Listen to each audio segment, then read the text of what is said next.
नमस्कार, मैं डॉक्टर अजीत भारती आज फिर आपके लिए हिंदी विषय के अंतर्गत औपचारिक ईमेल लेखन लेकर आया हूं। तो इसका शीर्षक है अवकाश हेतु ईमेल। अगर हम अवकाश लेते हैं तो उसके लिए ईमेल किस प्रकार लिखेंगे, यानी किसी भी पद पर हो, चाहे आप किसी पद पर हो या आप छात्र हो या कोई भी हो। ठीक, तो चलो शुरू करते हैं। तो हम आपके लिए प्रश्न इस प्रकार से लाए हैं। तो कोई प्रश्न दिया है, आप एक निजी बैंक में क्लर्क हैं। सुबह अचानक आपका स्वास्थ्य बिगड़ जाता है। अपने बैंक मैनेजर, जिसका मेल आईडी दिया sanjay@gmail.com, को सूचना देते हुए अवकाश के लिए ईमेल लिखिए। ये हो गया आपका प्रश्न। तो आपको इसमें देखो 3 बातें ध्यान रखनी है। एक तो ये कि ईमेल लिख कौन रहा, बैंक में जो क्लर्क है वो किसको लिख रहा, बैंक के मैनेजर को। किस लिए लिख रहा है, अवकाश के लिए। ठीक, तो ये 3 बातें आपको जब भी ईमेल का प्रश्न पढ़ेंगे ये बातें निकाल लेंगे। अब आपको आसान हो जाएगा ईमेल लिखना। तो इसका उत्तर किस प्रकार से लिखेंगे ये अब देख लेते हैं। तो सबसे पहले आप उत्तर लिखेंगे, फिर लिख देंगे शीर्षक अवकाश हेतु बैंक मैनेजर को ईमेल। ठीक है, फिर देखो जब भी आप ईमेल लिखेंगे तो आपको फ्रॉम टू सब्जेक्ट और ये जो कंपोज दिया है ये ईमेल में लिखे रहेंगे, चाहे कंप्यूटर में आप लिखे या फिर मोबाइल में। ठीक है, तो क्या करेंगे, इसमें फ्रॉम में आप अपना मेल आईडी दे देंगे। देखो प्रश्न में अगर मेल आईडी दिया हो तो आप वही लिखेंगे, नहीं दिया हो तो आप अपने मन से कोई भी मेल आईडी लिख सकते हो। तो लिख दिया फ्रॉम में abc@gmail.com। ठीक, ये कौन लिखेगा, जो ईमेल भेजता है, और टू में जिसको ईमेल भेजना है, तो उसमें ईमेल दिया था sanjay@gmail.com। तो 2 ही बातें बहुत महत्वपूर्ण हैं। जो मेल भेजेगा वो यहाँ पर अपना मेल आईडी लिखेगा, जिसको भेजना उसको यहाँ पर। अगर आपने अपना मेल आईडी टू में लिख दिया तो मेल क्या होगा, घूम फिर के आपके पास वापस आ जाएगा। ठीक है, फिर उसके बाद आता है सब्जेक्ट। तो सब्जेक्ट में आपको ध्यान रखना पड़ेगा कि इसमें बहुत ही छोटा हम सब्जेक्ट लिखेंगे। तो हमने लिख दिया अवकाश के संबंध में ईमेल। आप भी ऐसा कर सकते हो। फिर कंपोज ईमेल लिखा है, तो कंपोज ईमेल में क्या करेंगे, जैसे पत्र लिखते हैं उसी प्रकार से लिखना रहता है। तो प्रति लिख दिया, प्रति के ठीक सामने लिख दी दिनांक।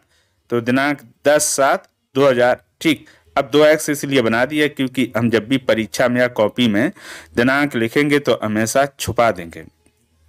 अब जब वास्तव में लिखेंगे तब हम दिनांक सही लिख देंगे।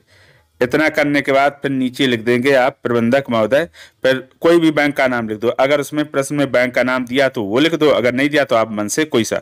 तो हमने लिख लिया पंजाब बैंक, डिपो चौरा, जबलपुर।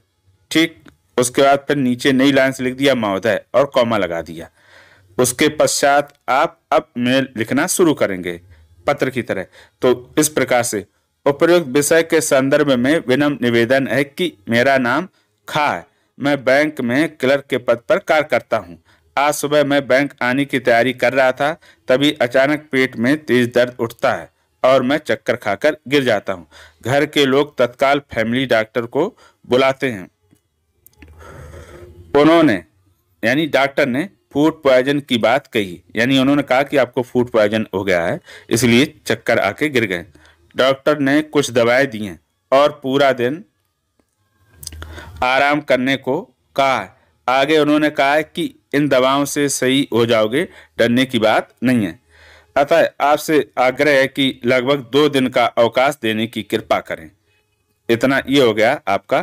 फिर धन्यवाद, उसके बाद बैंक क्लर्क और नाम खा।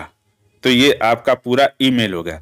अब जब भी ईमेल लिखेंगे तो आप 3 बातें ध्यान रखेंगे। शुरू में आप अपना परिचय बताएंगे, ठीक है, फिर आप उसके बाद समस्या बताएंगे, फिर उसका समाधान भी आप बताएंगे, और अंत में समाधान के लिए हम क्या कर देते हैं, निवेदन नए लाइन से। तो ये हो गया आपका ईमेल। अब पूरा ईमेल लिखने के बाद कुछ इस प्रकार से दिखाई देगा।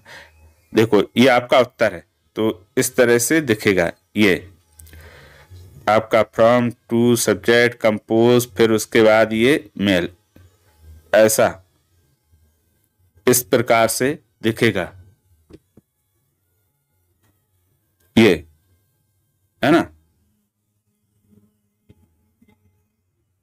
अब आपको क्या 3 बातें ध्यान रखनी।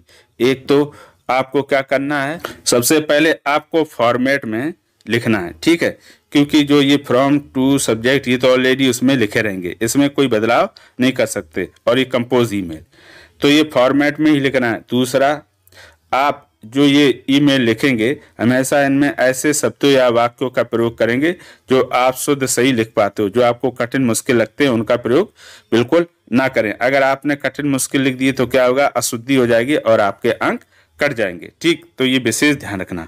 और अंत में आप इस ईमेल को 2 बार देख कर लिख लीजिएगा, ठीक है, और तीसरी बार क्या करें, आप बगैर देखे लिखें और फिर मिलान कर लें, जो गलतियां हुई हों उनमें सुधार कर लें। अगर इस प्रकार से इस ईमेल या दूसरे ईमेल का अभ्यास करेंगे तो आप बहुत कम समय में ईमेल लिखना सीख जाएंगे।